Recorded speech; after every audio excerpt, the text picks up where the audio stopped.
ഹരിനാമ കീർത്തനത്തിലേക്ക് സ്വാഗതം.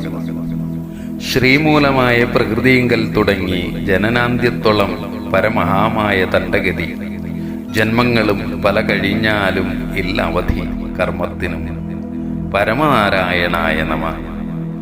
ജനനവും പരിണാമവും ഈശ്വരശക്തിയായ മൂലപ്രകൃതിയിൽ നിന്നാണ് ആരംഭിക്കുന്നത്.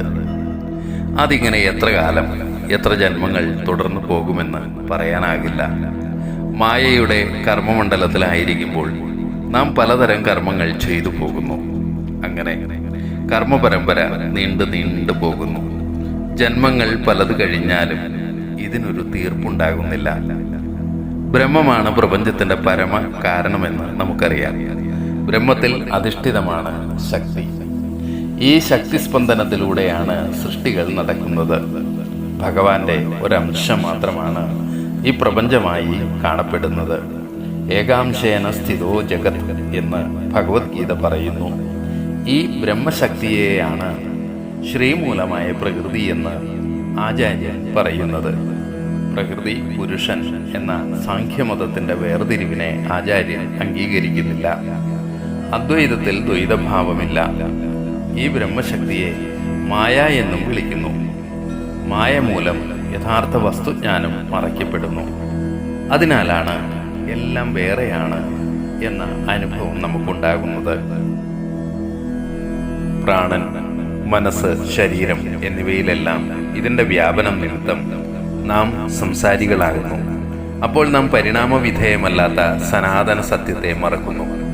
ഇതുമൂലം മനസ്സ്, ശരീരം എന്നിവ സത്യമാണെന്ന് ധരിച്ച് അവയുമായി താതാത്മ്യപ്പെട്ട് കർമ്മങ്ങൾ അനുഷ്ഠിക്കുന്നു.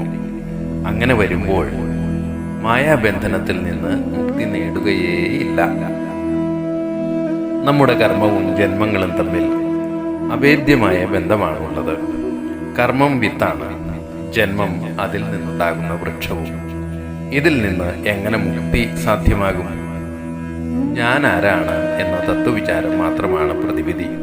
ശരിയായ ഉത്തരത്തെ സാക്ഷാത്കരിക്കുന്നതുവരെ കർമ്മബന്ധം ഒഴിയുന്നതല്ല. നാം ചെയ്യുന്ന കർമ്മങ്ങൾ ചിത്തശുദ്ധിക്ക് ഉപകരിക്കണം. കർമ്മപരമ്പരയിൽ ചെന്നുപെട്ടാൽ മുക്തി സാധ്യമല്ല. ജന്മങ്ങളും പല കഴിഞ്ഞാലും ഇല്ലവധി എന്ന് ആചാര്യൻ ഓർമ്മപ്പെടുത്തുന്നു. സത്യസാക്ഷാത്കാരം നേടുന്നതുവരെ ജീവൻ മായാബന്ധനത്തിൽ പെട്ട് ഉഴലേണ്ടി വരും. മുക്തിക്ക് ഏതാണ് വഴി? അതിനുള്ള പോംവഴിയാണ് അടുത്ത ശ്ലോകത്തിൽ ആചാര്യൻ പറയുന്നത്.